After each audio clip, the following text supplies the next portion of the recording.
Before all of this, I managed parking lots. I want to be precise about that, because the way people talk about me now, the way the settlement council introduces me to new arrivals, the way the word commander keeps appearing on documents I never asked anyone to draft, none of it maps onto the person I actually was on the morning the world broke. I was the assistant director of event operations for MetLife Stadium in East Rutherford, New Jersey. My job title sounded important. What it meant, in practice, was that I coordinated vehicle flow for 82,000 people across 32 acres of asphalt, managed the loading dock schedules for concert setup, oversaw the part-time staff who ran the turnstile scanners, and spent a disproportionate amount of my professional life arguing with the HVAC vendor about ductwork inspections. I had a degree in facilities management from Rutgers. I was 41. I was 3 years divorced. I had a 7-year-old daughter who lived with her mother in Morristown, and I saw her on alternating weekends and every other Wednesday. I knew the stadium better than anyone alive, not because I was brilliant, but because I'd spent 9 years walking its service tunnels 6 days a week. I knew which fire doors had sticky hinges. I knew that the freight elevator on the south side pulled slightly left when loaded above 2,000 pounds. I knew the capacity of the rainwater retention tanks under Lot J, 1.2 million gallons, designed for stormwater compliance, never intended for human consumption. I knew these things the way a janitor knows the building he cleans, not with expertise, but with the accumulated familiarity of someone who has walked the same hallways so many times that his feet have memorized the pattern of the floor. That knowledge is the only reason any of this worked at all. The outbreak reached the New York metropolitan area on a Thursday in early November. I will not retread the national collapse. Everyone who is alive knows the shape of it. The incremental denial, the contradictory press conferences, the weekend when the National Guard deployed, and the Monday when it didn't matter anymore. What I will say is that New Jersey went faster than most people expected, because the population density worked against us. The turnpike became impassable within 36 hours. The Lincoln and Holland tunnels were sealed by the military and then overrun from the Manhattan side before the charges could be set. Newark went dark on Saturday night. I know because I was on the stadium roof with a pair of binoculars I'd taken from the security office, and I watched the skyline go section by section, like someone slowly closing a book. I was at the stadium because I had nowhere else to go. My ex-wife wasn't answering her phone. I'd driven to Morristown on Friday afternoon and found the house empty, the car gone. A note on the kitchen counter that said, "Went to Mom's in Harrisburg. We'll call when we get there." She never called. The cell networks collapsed that evening. I drove back to East Rutherford because it was the only large structure I had keys to, and because some part of my brain, the operational part, the part that spent 9 years directing traffic and managing flow, understood that when everything else fails, you go to the building you know. I wasn't alone. 17 people were already inside when I arrived Friday night.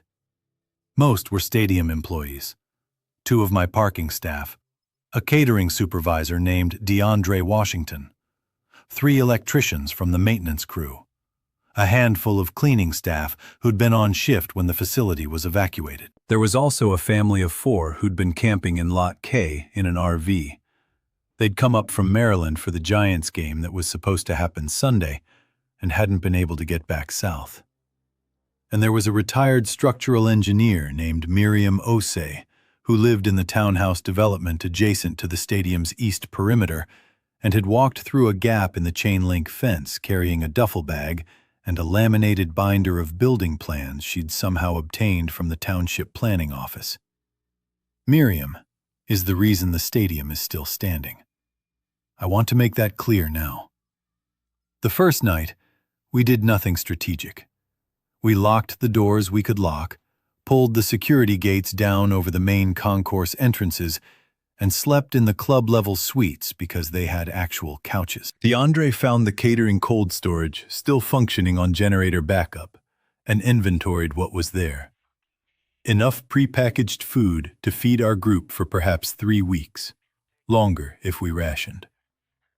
The electricians confirmed that the emergency generators had fuel for roughly 10 days of partial power. That was the entire extent of our planning. The idea of fortification, of actually converting the stadium into a defensible, long-term settlement, did not come from me. It came from Miriam on the second morning, while we were standing on the upper concourse watching a group of perhaps 40 infected wander aimlessly through Lot E. She had her binder open on the railing, and she was comparing the stadium's structural cross-section to what she could observe from above. This building was designed to contain 82,000 people and channel them through controlled exit points, she said. It already is a fortress. It just doesn't know it yet. She was right, and the realization, once it took hold, reframed everything I thought I knew about the place. MetLife Stadium is a concrete and steel bowl sitting on a platform elevated 8 feet above the surrounding parking lots. The field level is actually below grade, sunk into the earth, accessible only through the service tunnels that run beneath the concourse. The main structure has 4 primary entry gates, each designed as a choke point capable of processing thousands of fans per hour through turnstile banks and security checkpoints. Those choke points are the same geometry that makes a castle gatehouse effective. Narrow approaches, overhead observation, heavy doors. The concourse wraps the entire perimeter at the second level, providing a continuous elevated walkway with sightlines in every direction. The upper decks rise another 100 feet above that, creating observation platforms that can see for miles across the flat Meadowlands terrain. Below the concourse, the service level contains a network of tunnels connecting loading docks, equipment rooms, locker rooms, medical facilities, broadcast studios, and mechanical spaces. These tunnels have fire-rated steel doors every 60 feet. They are self-contained. They can be sealed in segments. And then there is the field itself. 1.32 acres of open, flat ground, surrounded on all sides by tiered seating that functions as a wall. No infected could reach the field without first navigating the concourse and descending through monitored stairwells. The field was a courtyard. The stands were ramparts. The parking lots were a kill zone. None of this made the stadium automatically safe, but it meant that the architecture was working with us rather than against us, and for the first 14 days, that advantage was the only thing we had. Our first fortification effort was crude. The maintenance crew welded steel plates over 3 of the 4 main gates using material cut from the loading dock roll-up doors.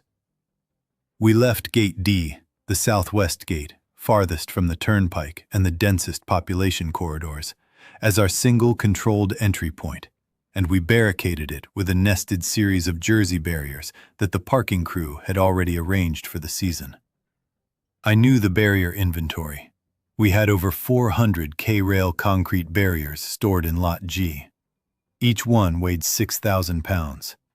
We arranged them in a funnel pattern outside Gate D, creating a winding approach that would slow any mass of bodies and give us time to observe from above. The electricians, meanwhile, worked on power. The generators were burning diesel at a rate we couldn't sustain, so we shut them down to conservation mode, running them only 4 hours per day to keep the cold storage active and charge a bank of batteries that we pulled from the stadium's UPS systems. We didn't need the lights. The concourse had enough natural light through its open-air design during the day, and at night we used headlamps and candles. Water was our most immediate concern. The stadium's plumbing was connected to municipal supply, which failed on day 3. But the rainwater retention tanks under Lot J still held nearly their full capacity.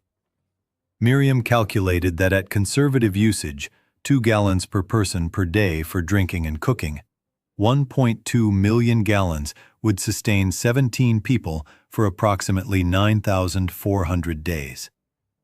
That number was meaningless, of course, because we would not remain 17 people. By the end of the first week, we were 43.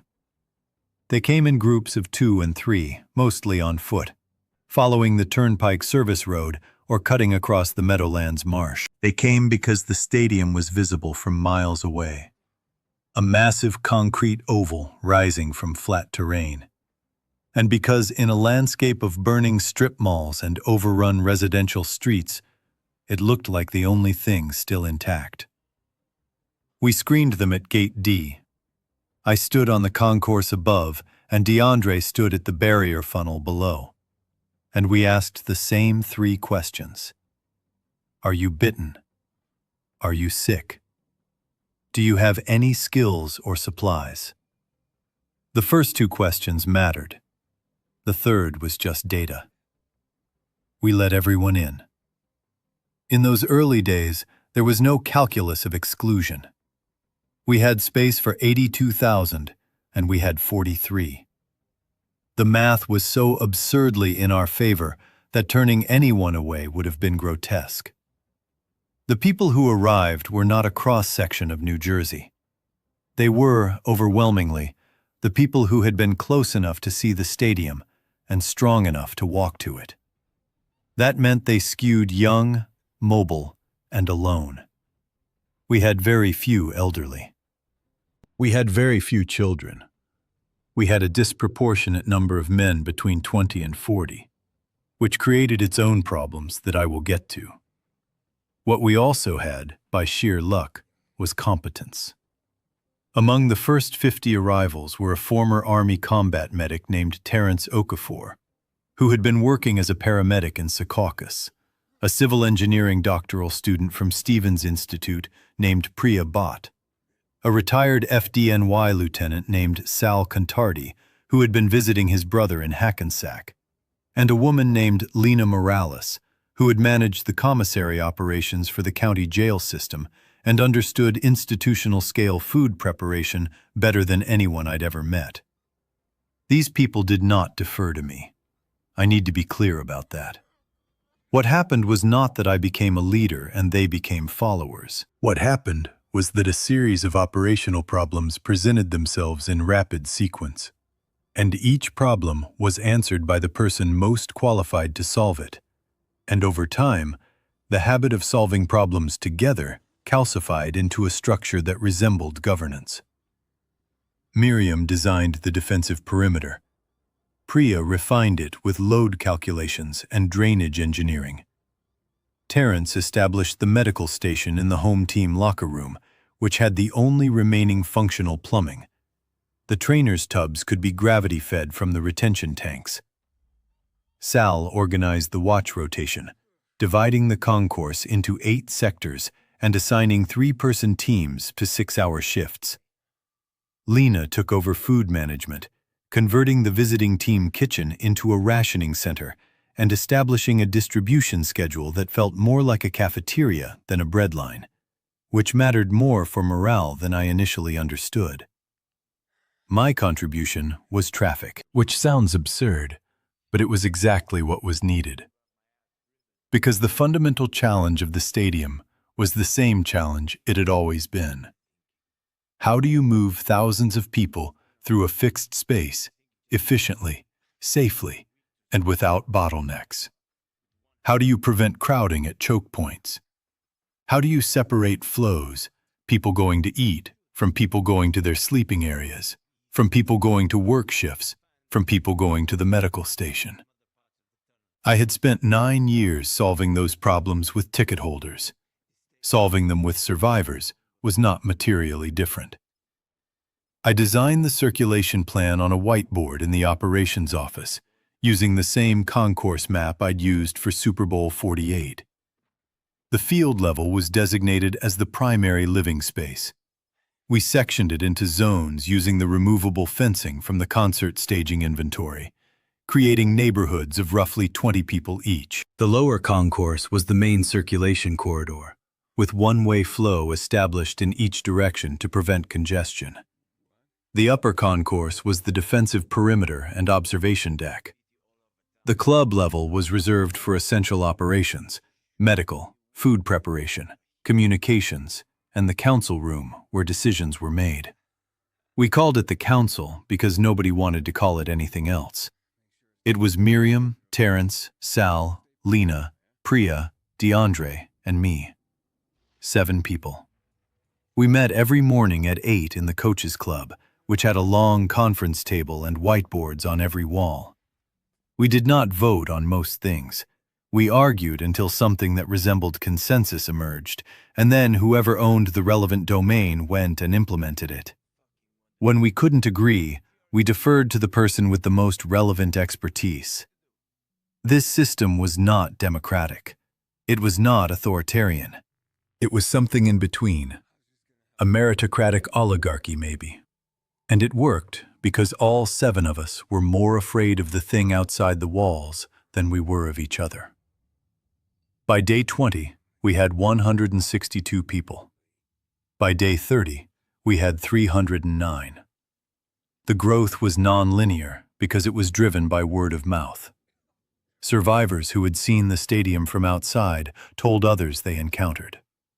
Small groups that had been hiding in commercial buildings or residential basements heard about the safe zone from travelers and made the journey. A convoy of 11 vehicles arrived on day 24 from Parsippany, led by a high school principal named Robert Fahey, who had been sheltering his students and their families in the school gymnasium until the infected broke through the cafeteria windows. He brought 61 people, including 19 children under 12. That single arrival more than doubled our need for medical resources and food.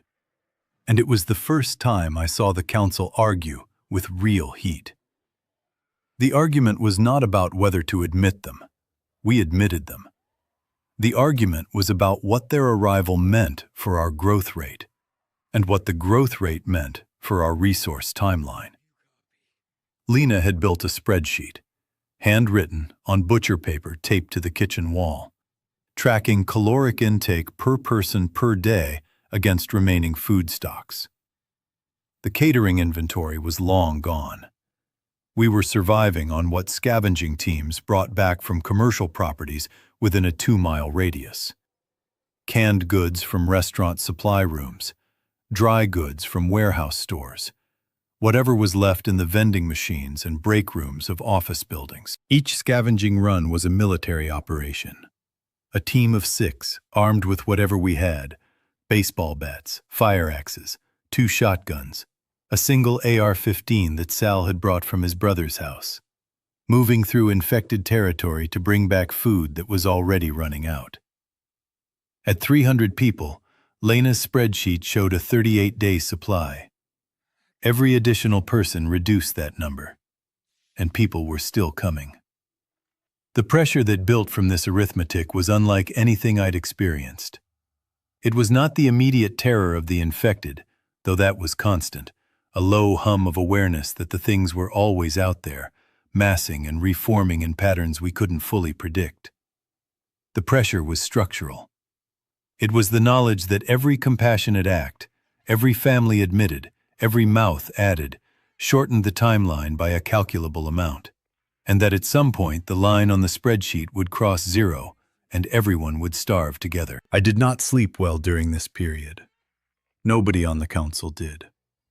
The specific insomnia of resource management is different from fear-based insomnia.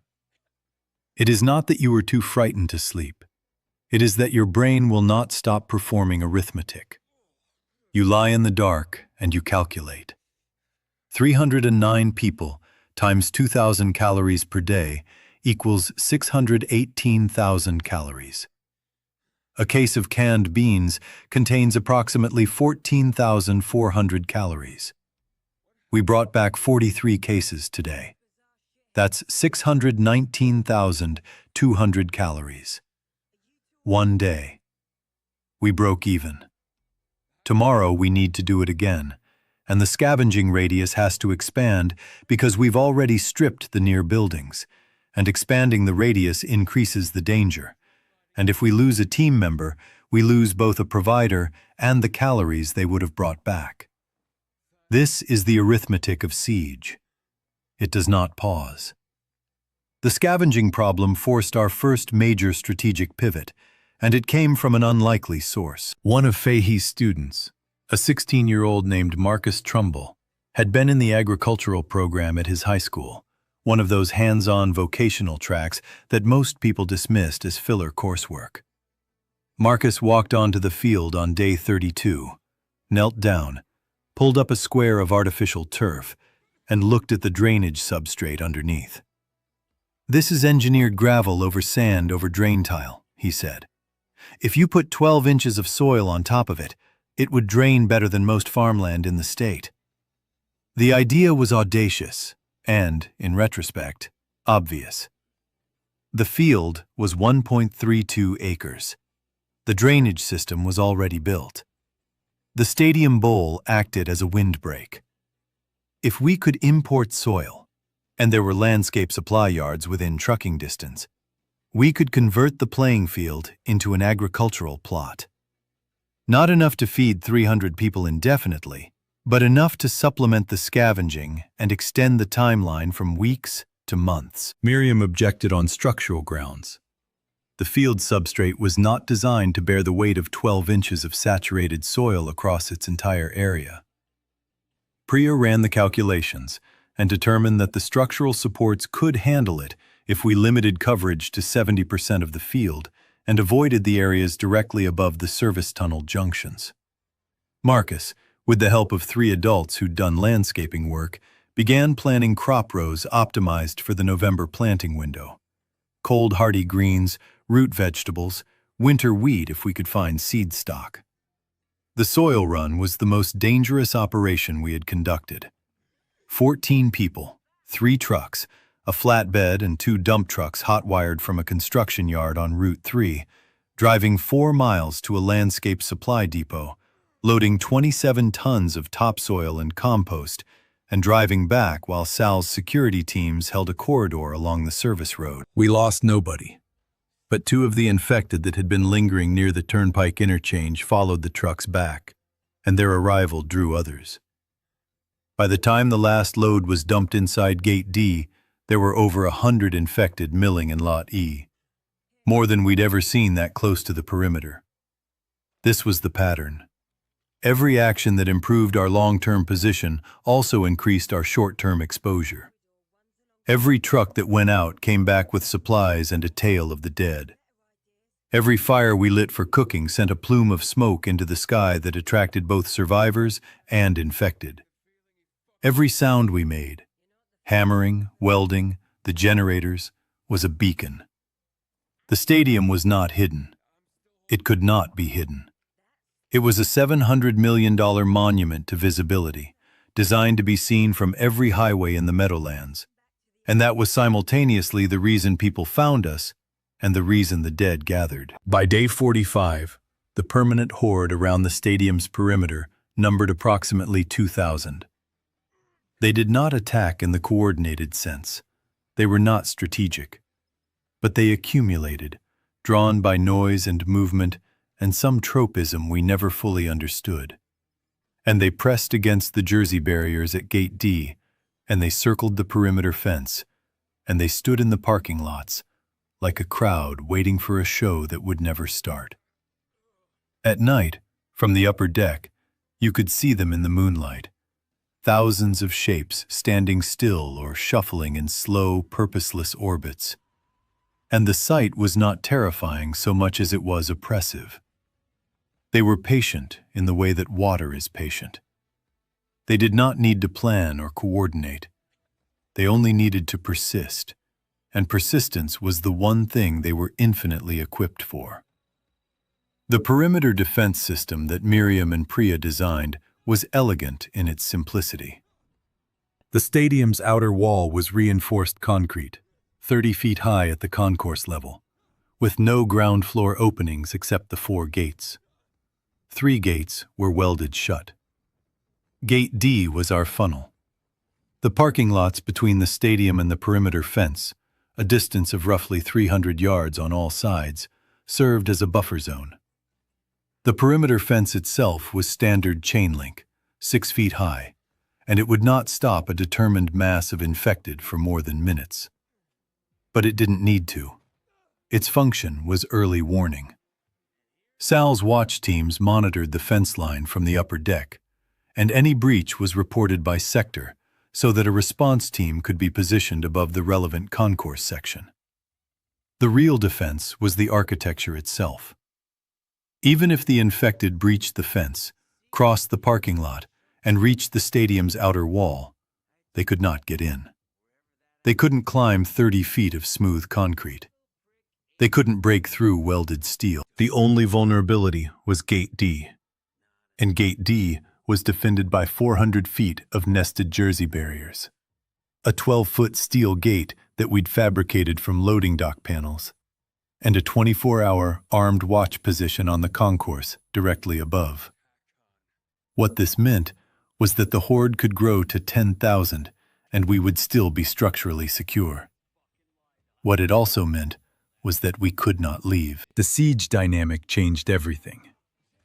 When the Horde was small, scavenging teams could exit through Gate D, navigate through gaps in the crowd, and reach the commercial corridors. When the Horde reached 2,000, exit became a military operation, requiring distraction teams to draw the infected away from the gate before the scavengers could move. When the Horde reached 5,000, which it did by day 60, exit became functionally impossible for large groups. We could still send individuals or pairs through the service tunnel that connected the stadium's mechanical plant to the electrical substation 400 yards south, which emerged behind a concrete wall that the infected hadn't discovered. But that tunnel could move 2 people, not a truck convoy. We could carry back what fit in a backpack. We could not bring back enough food for 512 people, which was our population on day 60. I say 512 because by that point, I knew the exact number. It was written on the whiteboard in the coaches club every morning. I updated it myself. Every birth, every death, every arrival, every departure. The number was the first thing I looked at when I woke up, and the last thing I saw before I tried to sleep. And it functioned as both a census and a countdown. The food crisis accelerated the agricultural project. Marcus and his team had gotten 60% of the field planted, and the first greens were sprouting. The sight of those tiny green shoots pushing through soil on what had been a football field 3 months earlier was one of the more surreal images of my life. But the harvest was weeks away, and the caloric yield would be supplemental at best. We needed a supply line, and we couldn't drive one through 5,000 dead. The solution came from the water. The Hackensack River runs half a mile east of the stadium, and the Meadowlands waterways, a network of tidal creeks and drainage channels, extend from the river through the marsh to within a few hundred yards of the stadium's eastern perimeter. Priya, who had studied the area's hydrology for her dissertation, proposed a water route. Flat-bottomed boats poled through the marsh channels at night, connecting us to the riverfront industrial area, where warehouse-scale food stores remained unscavenged because no one else could reach them. Building the boats took 8 days. We used lumber from the stadium's luxury suite renovations, waterproofed with roofing membrane from the maintenance stores. They were ugly, flat, heavy, slow, but they floated, and they were silent.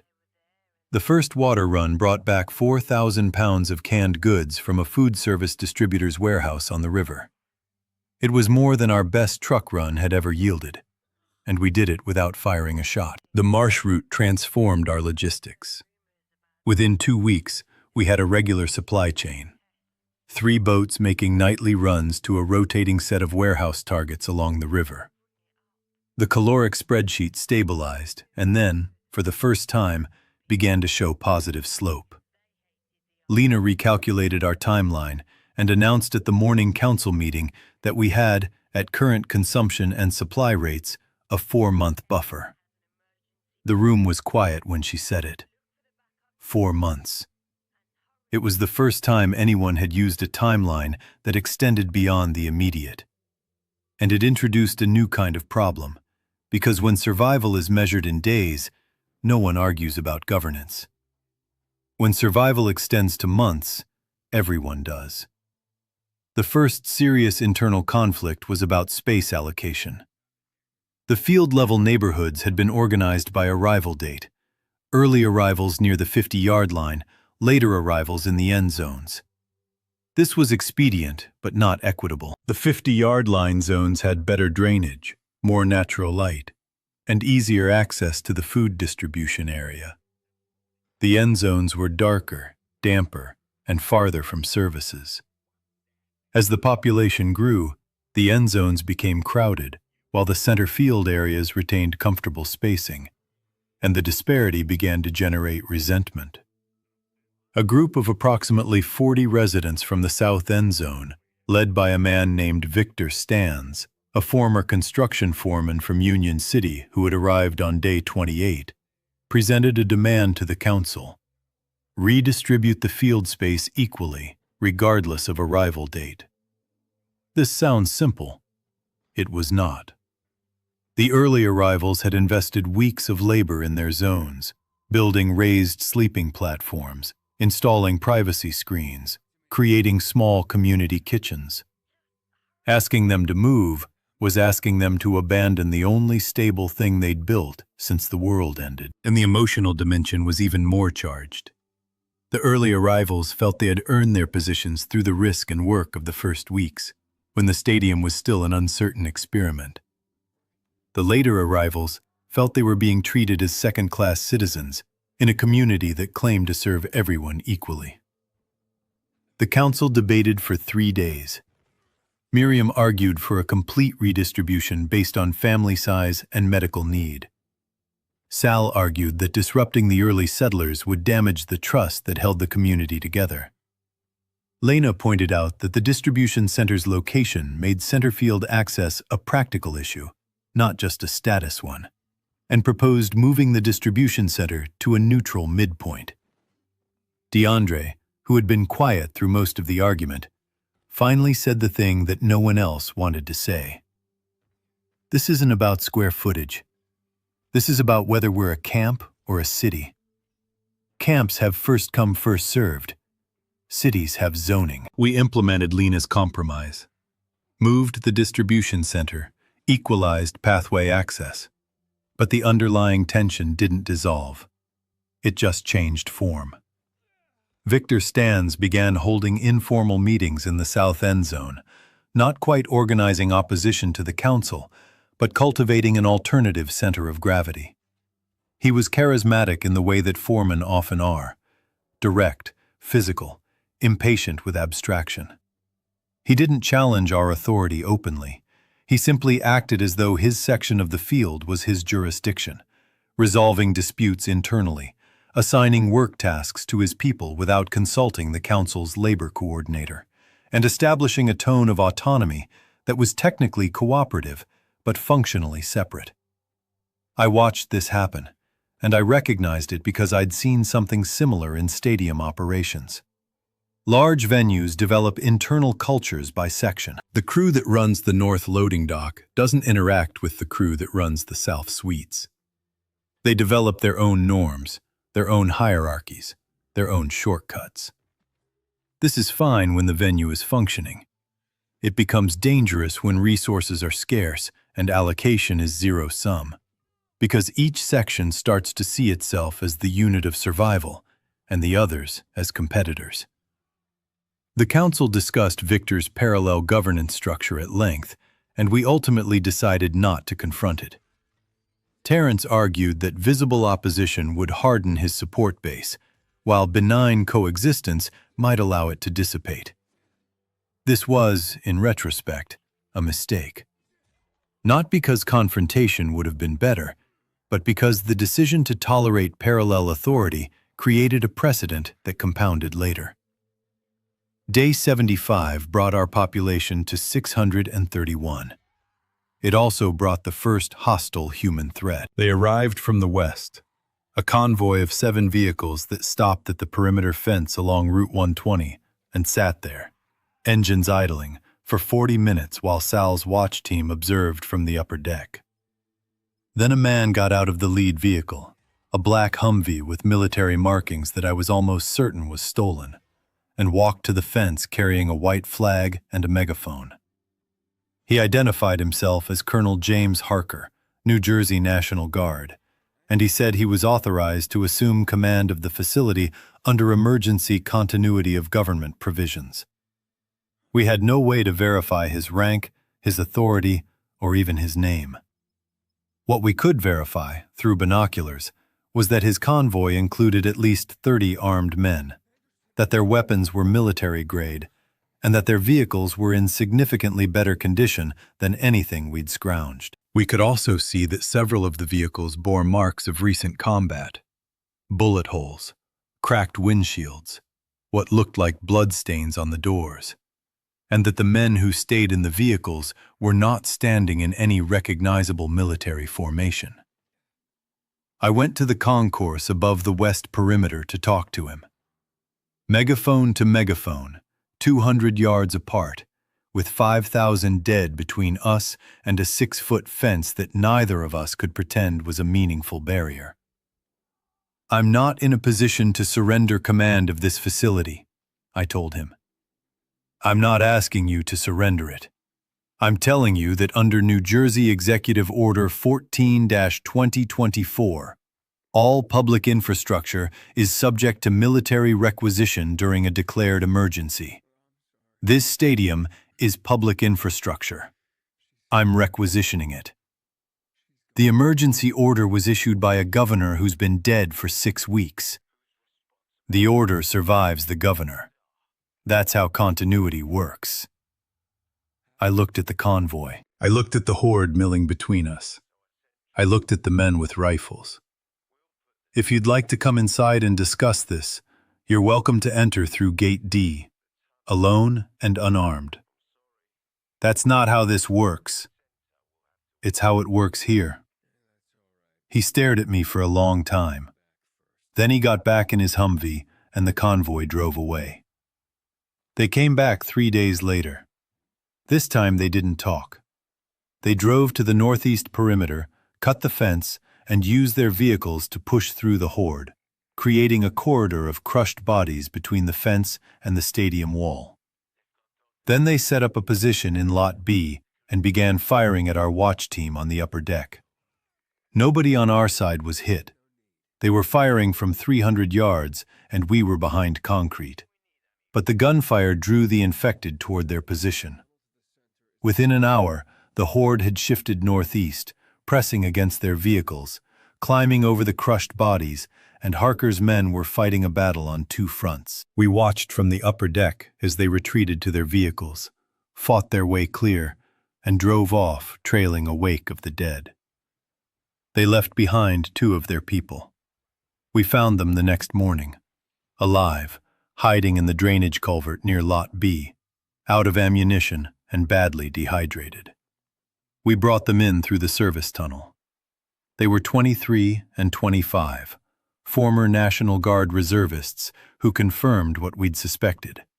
Harker was not a colonel, had not been authorized by any surviving command structure, and was running a group of approximately 60 armed men who had been moving through northern New Jersey, seizing supplies from smaller settlements.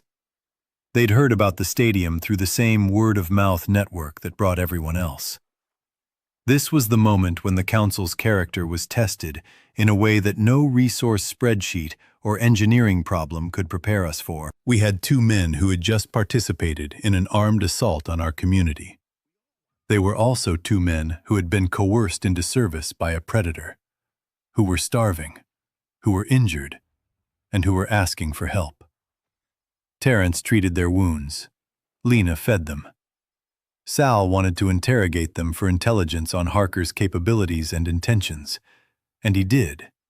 But he did it over a meal, at a table, with medical attention available. And the information they gave us was freely offered rather than extracted. They told us that Harker's group was running low on fuel and food, that his authority was maintained through violence and the threat of expulsion into infected territory, and that at least a dozen of his people would defect if they had somewhere safe to go. We did not discuss whether to accept defectors. We simply announced, through a sign posted on the perimeter fence in multiple locations, that any individual who approached Gate D unarmed and unaffiliated would be admitted through the standard screening process. Over the following 2 weeks, 9 of Harker's people came in. Each one was searched, questioned, fed, and assigned to a field-level zone. None were given weapons or watch assignments for the first 30 days. This was Sal's policy, and it was not punitive. It was practical. Trust, like everything else in the stadium, operated on a timeline. Harker himself never returned.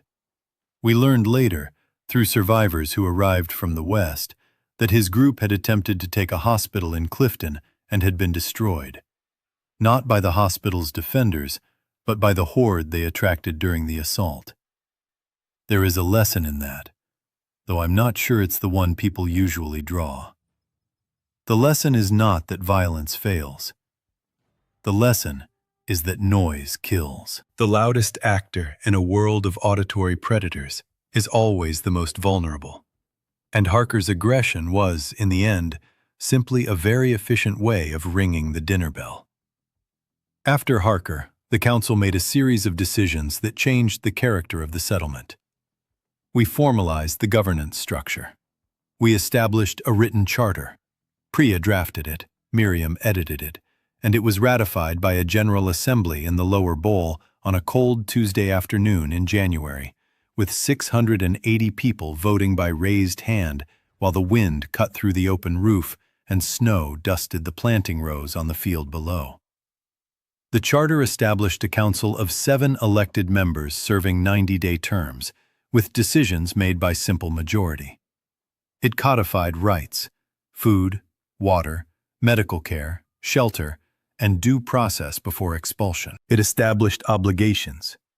Every able-bodied adult owed 20 hours per week to community labor, distributed across agriculture, defense, maintenance, medical support, sanitation, or education. It created a judicial process for disputes, a 3-person panel drawn by lot from the general population, with the council serving as an appellate body. Victor Stans ran for the council in the first election and won. This was, I believe, the correct outcome. His constituency was real, their grievances were legitimate, and incorporating his authority into the formal structure was better than leaving it outside. He was difficult in council meetings, argumentative, impatient, prone to framing everything as a zero-sum contest between his section and the rest. But he was also genuinely committed to the survival of the people he'd taken responsibility for. And that commitment made him a valuable, if exhausting, participant. I also ran and won. I want to be honest about that. I could have stepped back. I could have let the election cycle replace me with someone who hadn't been part of the original unelected 7. But I didn't, because I knew the building. That knowledge, the service tunnels, the mechanical systems, the structural limitations, the drainage pathways, the electrical grid, the HVAC network, was not transferable in any reasonable time frame, and without it, decisions would be made in ignorance of the physical reality they depended on. I told myself this was the reason. It was also true that I was afraid of what would happen if I let go. The winter was hard. Not catastrophically hard. We had shelter. We had food from the marsh supply line. The agricultural project produced its first small harvest of cold-weather greens. But hard in the way that confinement is hard. The stadium's open roof meant that the field-level residents were exposed to weather. We rigged tarps and canopies using the stadium's event rigging system. The same grid that held concert lighting could hold waterproof sheeting. But the wind shredded them regularly, and the cold seeped through every gap. Respiratory illness spread through the population in February. Terrence and the medical team treated it with the antibiotics we'd scavenged, but supplies were finite, and the illness killed 4 people. The first deaths inside the stadium that were not related to the infected. Those 4 deaths affected the community in ways that combat losses had not. When someone died on a scavenging run or in a perimeter defense action, there was a narrative of sacrifice. They died protecting us. When someone died of a treatable infection because we didn't have enough amoxicillin, there was no narrative. There was only the raw fact of a failure in provision, and the anger that followed was aimed not at the dead, but at the council, because the council was supposed to provide. I stood in front of the General Assembly after the 4th death and explained the medical supply situation. I showed them the inventory. I described the scavenging options. I answered questions for 2 hours, and most of the questions were not really questions. They were expressions of fear and grief shaped into interrogative sentences. Why didn't we stockpile more? Why aren't we raiding the hospitals? Why can't we send a team to the pharmaceutical distributors? The answers were always the same. We tried. The buildings were overrun. The supplies were already gone. The risk exceeds the likely yield. And the answers were never enough. Because the truth was that we were 700 people inside a concrete bowl surrounded by the dead. And no amount of operational excellence was going to make that situation comfortable. The medical crisis forced the second major strategic pivot, the outreach campaign. We knew from the survivors who continued to trickle in that other settlements existed. A group in the Watchung Reservation had established a hilltop camp. A cluster of families was holding a marina in Keyport. A farming collective was operating out of a church compound near Freehold. These settlements were small, tens of people, not hundreds.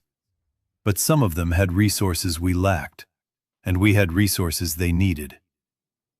Priya proposed a trade network, not barter in the primitive sense, but a structured exchange system. We offered defensive consultation, agricultural seed stock, and access to our medical personnel in exchange for pharmaceuticals, fuel, livestock, and specialized tools. The Marsh boat route could serve as the transport corridor, connecting us to the Hackensack River and from there to the Raritan Bay and the coastal settlements. The proposal was controversial. Victor argued that any outward-facing effort diverted resources from internal needs and exposed us to the same kind of predatory contact that Harker had represented. Sal countered that isolation was a form of slow death, that no single settlement, no matter how well fortified, could produce everything it needed indefinitely, and that the stadium's long-term survival depended on being part of a network rather than a fortress. I sided with Sal and Priya, not because I was certain they were right, but because the alternative, sealing ourselves inside the bowl and waiting for self-sufficiency that might never come, felt like a more sophisticated version of the same trap that had killed the people in every bunker and basement I'd heard about. We sent our first trade delegation on day 102. 3 boats, 12 people, carrying seed packets, hand tools, and a written proposal for mutual aid. They returned 4 days later with 80 pounds of venison, a case of veterinary antibiotics that Terrence confirmed were chemically identical to human formulations, and a hand-drawn map of every known settlement within 50 miles. That map changed everything. Not because of what it showed, but because of what it meant. We were not alone, and the other survivors were not competitors. They were nodes. And the stadium, by virtue of its size, its visibility, and its central location in the Meadowlands corridor, was the natural hub. Over the following month, we established regular contact with 7 settlements. The trade network grew. We shared intelligence about Horde movements, warned each other about hostile groups, and coordinated scavenging to avoid redundant risk. A settlement in Bayonne that had access to a marine fuel depot began supplying diesel for our generators in exchange for medical consultations via a relay system. Terrence training their people in basic trauma care during scheduled visits. The network also created a refugee pipeline. When smaller settlements were overrun or reached their capacity limits, they directed survivors toward the stadium. Our population climbed past 800, then 900. The field was getting crowded. The agricultural zones were at maximum coverage. The marsh supply line was straining under increased demand. And then, on day 119, the state of New Jersey delivered us a problem that no amount of engineering or governance could neatly solve. A convoy of survivors arrived from the south. Not a handful, not a family, but a column of over 200 people, including more than 60 children, led by the remnants of a National Guard unit that had been defending a safe zone in Trenton until it was overrun 3 days earlier. They arrived at the perimeter fence, exhausted, dehydrated, many wounded, some clearly in the early stages of infection, and their commanding officer, a real one, a Captain Diane Yoshida, who produced her military ID and her unit orders, and the haunted look of someone who had just watched half her people die, stood at Gate D and asked for entry. 212 people. Our population was 894. If we admitted them, we would cross 1,100. I called an emergency council session. The math was devastating. Lena's spreadsheet showed that 200 additional mouths would collapse our food timeline from 4 months to 6 weeks. The field agriculture couldn't scale. We'd already planted every viable square foot. The marsh supply line was operating at capacity. Adding more boats meant more noise on the water, more exposure, more risk. The medical station was already overwhelmed by the February respiratory outbreak's lingering cases. Our water reserves, once absurdly abundant, had been drawn down to a level where 1,100 people would exhaust them in under 90 days unless we received significant rainfall. And there were the infected among them. At least 9 people in Yoshida's column were showing early symptoms: the pallor, the tremor, the unfocused gaze that preceded full turning by 12 to 36 hours. Admitting them meant admitting the infection inside our walls for the first time. The council split 3 ways. Miriam and Terrence argued for full admission with a quarantine protocol. Isolate the symptomatic in the visiting team locker room. Treat what we could. Euthanize what we couldn't. And absorb the rest. Victor argued for total refusal. Close the gate. Direct them to the satellite settlements. Preserve our margin. Sal proposed a middle path. Admit the uninjured and the children. Turn away the symptomatic. And offer supplies to those we couldn't take. I sat at the head of the table, and I listened to all of it. And I felt the weight of the number on the whiteboard. 894. Pressing against the numbers standing at our gate. 212. And I understood that whatever we decided would define not just our survival odds, but the kind of thing we were building. This was not the dilemma I had expected to face. I had prepared myself, in the abstract, for the moment when we'd have to turn people away. Every survival scenario I'd imagined included that calculus. But I had imagined it as a clean decision. A line on the spreadsheet, a policy applied consistently, a rule that protected us from the impossible emotional weight of choosing faces. What I had not imagined was that the people at our gate would include 60 children and a military officer who had lost everything trying to do exactly what we were doing. And that the decision would not be made in the abstract, but in the specific, with their voices carrying across the parking lot, and their children visible through binoculars from the concourse where I stood. I asked for 24 hours. Yoshida agreed to wait. Her people made camp in Lot F, inside the perimeter fence, but outside the stadium walls. And Terrence sent a medical team out through Gate D to assess the symptomatic cases and provide immediate care. During those 24 hours, I did something I had never done before. I called a general assembly and put the decision to the entire population. This was not in the charter. The charter gave the council authority over admission decisions. But I had concluded, not through principle but through cowardice if I'm honest, that a decision of this magnitude could not rest on 7 people. If we admitted 200 survivors and the food ran out in 6 weeks, the council would be blamed and the social fabric would tear. If we turned away 200 survivors, including 60 children, and they died in the parking lot or on the road, the council would carry that weight, and some of us would break under it. Either way, the decision would destroy the council's legitimacy unless it was shared. The assembly gathered in the lower bowl at noon. I stood on the field, on the 30-yard line between rows of winter kale that were just beginning to head, and I explained the situation. I gave them Lena's numbers. I gave them Terrence's medical assessment. I gave them Miriam's structural capacity analysis. I gave them every piece of information I had, and then I asked them to decide. The debate lasted 3 hours.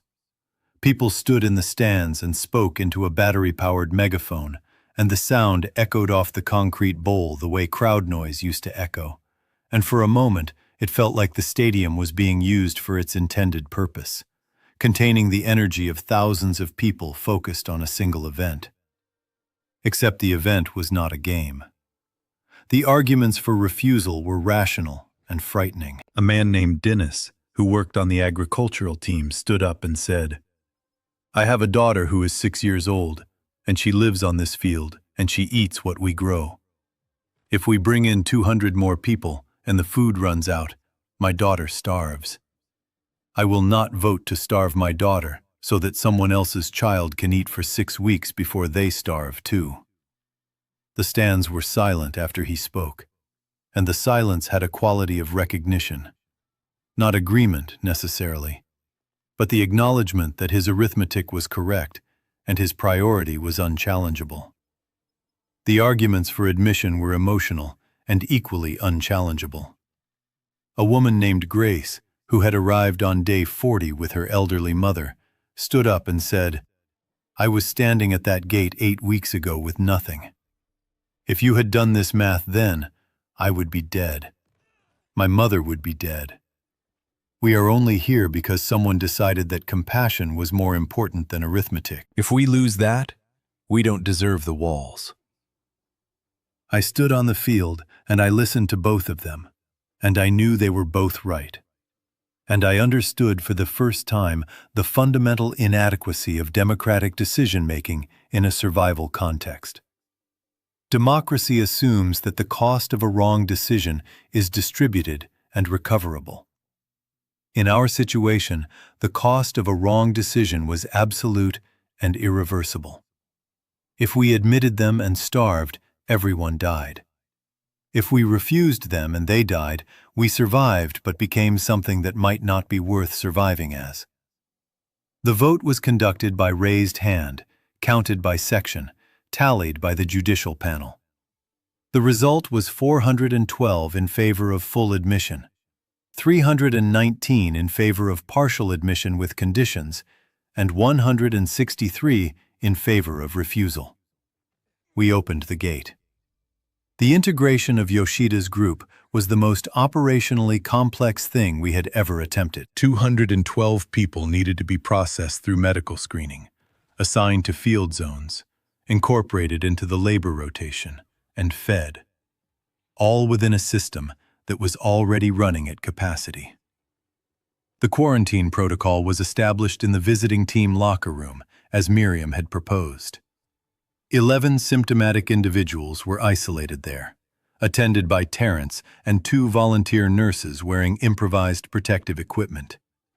Of the 11, 7 completed the turn and were euthanized, a word I used deliberately, because the alternative language, put down or neutralized, imposes a distance that the act does not deserve. 3 recovered. 1 died of secondary infection before the question was resolved. Each death was recorded by name in the medical log and announced at the morning assembly. And each name was added to the memorial wall that someone had started painting on the concourse. White letters on gray concrete, growing longer every week. The food crisis materialized exactly as Lena had predicted. Within 2 weeks of the admission, our 4-month buffer had compressed to under 2 months. The marsh supply line was maxed. The agricultural harvest was weeks away from producing meaningful calories. Rationing was tightened from 2 meals a day to 1.5. A full meal at midday and a half ration in the evening. And hunger became the background condition of daily life. Hunger does things to communities that fear does not. Fear unifies. Hunger divides. When people are afraid, they look outward and they cling to each other. When people are hungry, they look at each other's plates. The social cohesion that had survived Harker's attack, survived the winter illnesses, survived the governance debates, began to fray under the simple biological pressure of insufficient calories. Victor Stans became the voice of the faction that believed the admission had been a mistake. He did not say it openly. The Democratic mandate was too clear for outright opposition. But he began advocating for differential rationing, more food for productive workers, less for those who couldn't contribute to labor. This was, in purely utilitarian terms, defensible. In human terms, it meant that the elderly, the disabled, the very young, and the still recovering wounded from Yoshida's group would eat last and least. The council rejected differential rationing by a vote of 5-2, with Victor and one of the newly elected members dissenting. Victor accepted the vote. His people did not. Within days, reports came to the council that South End Zone residents were hoarding portions of their rations, pooling them into a private reserve, and supplementing through unauthorized nighttime scavenging, sending small teams out through the service tunnel without council approval, coordination, or security support. The unauthorized scavenging was the crisis point. Not because of the food they took, the quantities were small, but because of the principle it established. If one section could bypass the collective distribution system, every section would. The system would fragment into competing factions, each scavenging independently, each hoarding independently, and the coordinated logistics that kept 1,100 people alive would dissolve into 100 small groups fighting over scraps. I went to Victor directly. Not in the council chamber, not with the authority of the charter behind me, but alone, at night, walking into his section of the field and sitting down next to him on the bench he'd built from stadium seating planks. "You know this can't work," I said. "What can't work is 1,100 people on a food supply built for 700. We voted. We voted to feel good about ourselves. Feeling good doesn't add calories. Your teams are going out without security coordination. If they draw infected to the tunnel entrance, we lose our only covert exit. Everyone loses, including your people." He was quiet for a while. The field was dark around us except for the small fires that people kept in metal drums, burning scrap wood for warmth. The sky above was open. The stadium had no roof, just the ring of the upper deck framing a rectangle of stars. And the silence was the particular silence of 1,000 people sleeping in the open air, layered with breathing and shifting and the occasional cough. "I need something to bring back to them," he said finally. "I can't tell them to trust the system when the system is giving them half a meal a day and asking them to smile about it. What if the system gave them a plan instead of a promise?" This was the conversation that led to what we eventually called the expansion doctrine, and it was the third and most consequential strategic pivot in the settlement's history. The premise was simple. The stadium could not sustain 1,100 people indefinitely within its walls. But the stadium did not have to be the entire settlement. The surrounding infrastructure, the parking structures, the adjacent commercial buildings, the rail corridor, the marshland, could be incorporated into an expanded perimeter that multiplied our agricultural capacity and dispersed our population density while maintaining the stadium as the defensive core. Miriam and Priya spent a week surveying the feasibility. The results were cautiously encouraging. The parking structure south of the stadium, a multi-level concrete garage, could serve as a secondary living area with significant weather protection. The commercial strip along Route 120 included a garden center with greenhouse infrastructure that could be salvaged and reconstructed. The rail corridor that ran along the eastern edge of the meadowlands provided a defensible linear route for expansion toward the river, where the boat supply line originated. The challenge was the Horde. Expanding the perimeter meant clearing and holding territory that was currently occupied by thousands of infected. This was not a problem we could solve with the weapons we had: 2 shotguns, 1 rifle, and a collection of melee weapons. It was a problem we could solve with the engineering we had. Sal and Yoshida, whose military experience was genuine and whose tactical mind was the sharpest in the settlement, designed an operation they called the Corridor. The concept was to use the Jersey barriers from the parking lots to construct a walled pathway from the stadium to the parking structure, essentially extending our fortified perimeter southward by 300 yards. The barriers would be moved into position by a construction team working behind a shield wall of welded steel panels, with security teams on the concourse providing overwatch. The infected in the path would be dealt with using long-handled spears fabricated from steel pipe. Silent, reusable, requiring no ammunition. The corridor operation took 11 days. It was the most physically demanding and psychologically grueling undertaking the settlement had attempted. Construction crews worked in 4-hour shifts, moving 6,000-pound barriers with improvised lever systems, while the infected pressed against the growing wall and the spear teams worked the gaps. 3 people were bitten. 2 were saved by the bite protocol Terrence had developed. Immediate amputation of the affected limb, which worked if performed within minutes, and was itself a horror that I will not describe in detail. When the corridor was complete, we had doubled our defended area. The parking structure became the new residential wing, and its weather-protected levels allowed us to move the most vulnerable residents, the elderly, the very young, the medical cases, out of the open field and into covered space for the first time. The field, freed from housing pressure, was fully converted to agriculture. Marcus expanded the growing area by 30% and began planning a spring planting that would, for the first time, approach caloric self-sufficiency. The success of the corridor changed the settlement's psychology more profoundly than any council vote or charter provision. It demonstrated that we were not trapped. We were not passive occupants of a fixed space waiting for resources to run out. We could grow. We could push outward.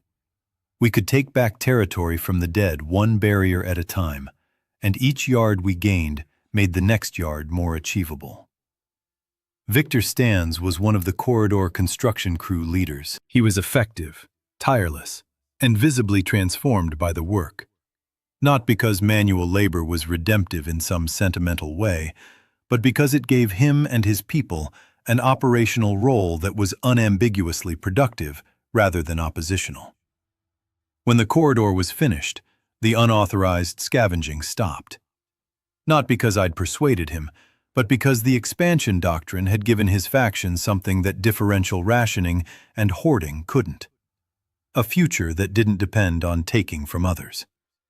By day 160, we had 1,143 people, a defended perimeter that encompassed the stadium, the parking structure, and the first section of the rail corridor. We had a functioning agricultural system, producing leafy greens and root vegetables. We had a trade network connecting 7 settlements across central New Jersey. We had a written charter, an elected council, a judicial system, a medical service, a school. Fahey's School, reconstituted in the parking structure's second level, where 47 children attended classes taught by 6 volunteer teachers using textbooks scavenged from the Secaucus Public Library. We also had a radio. One of Yoshida's soldiers, a communications specialist named Corporal Aaron Taggart, had carried a military long-range radio set through the retreat from Trenton. It had been dead, no battery, no power supply, but the electricians adapted it to our generator system, and on day 141, Taggart powered it up and began scanning frequencies. What she found was silence. Mile after mile of electromagnetic silence across the FM and AM bands, across the emergency frequencies, across the military channels. New Jersey was quiet. New York was quiet. Pennsylvania was quiet. And then, on the 3rd day of scanning, she picked up a signal from the south. Faint, repeating, automated. A Federal Emergency Management Agency beacon, broadcasting from somewhere near Joint Base McGuire-Dix Lakehurst, 60 miles away. The message was simple, and it was the first official government communication any of us had heard in 5 months. Federal Recovery Zone established. Military perimeter secure. Capacity for civilian intake. Coordinate on this frequency for extraction. The Council debated the signal for a week. The arguments were familiar in structure, but novel in implication. Was the signal real or a trap? If real, did it mean the federal government still functioned? If the government functioned, did that mean our autonomy was temporary? That someone would eventually arrive to fold us into a national recovery structure, subordinating our charter and our governance to military authority?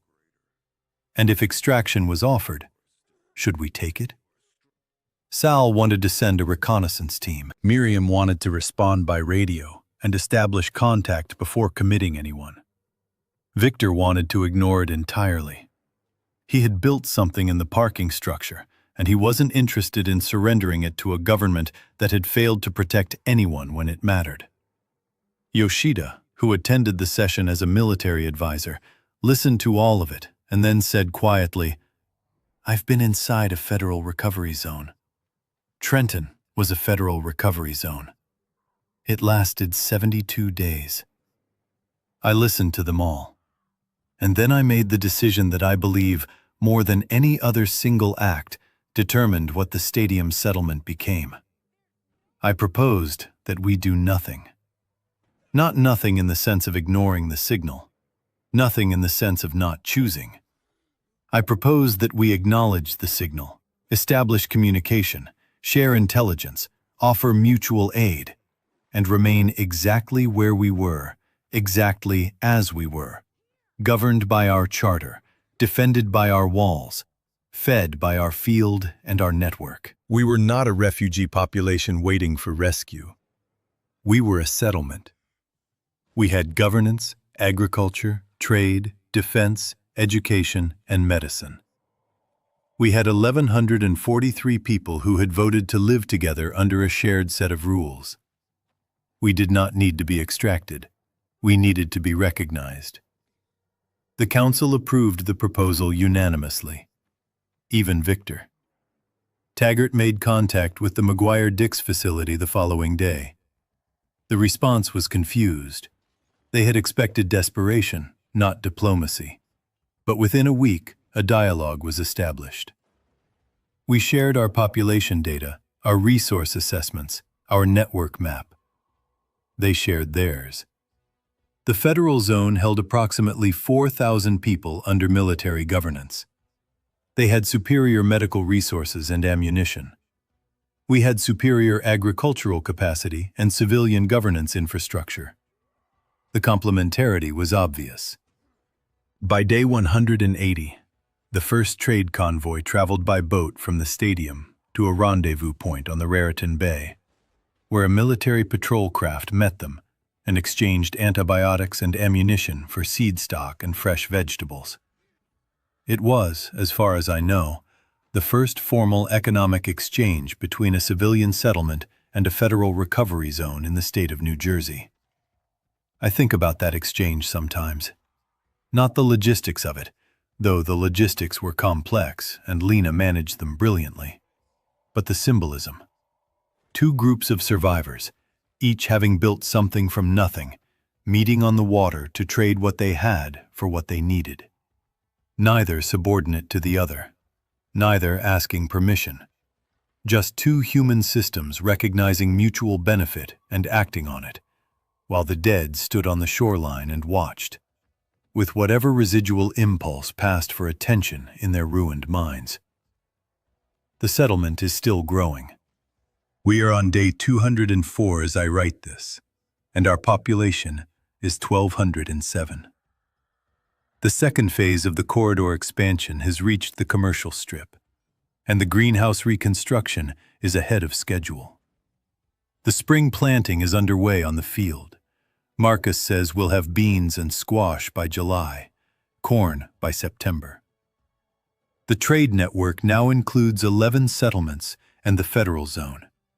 We have begun receiving refugees not just from the surrounding area, but from as far as Connecticut and Delaware, directed to us by the network's communication relay. I do not know if the stadium is truly the last safe zone in New Jersey. The phrase appeared on a hand-painted sign that someone, I never found out who, hung on the perimeter fence near Gate D sometime around day 100. It faces outward, visible from the service road, and it reads, MetLife Stadium, Safe Zone, All Welcome, Gate D. Below it, in smaller letters, Last Safe Zone in New Jersey. The claim may not be accurate. There are other settlements, other safe places, other people who have built other things from other ruins. But the sign stays up because it serves a function beyond accuracy. It tells people moving through a dead landscape that somewhere ahead of them, someone is still keeping the lights on. And because we are, in fact, keeping the lights on, the generators run 4 hours a day, and the stadium lights blaze during those hours, visible for 20 miles across the flat meadowlands, a beacon that costs us diesel, but buys us something that diesel cannot otherwise purchase. Every night, for 4 hours, the stadium lights come on.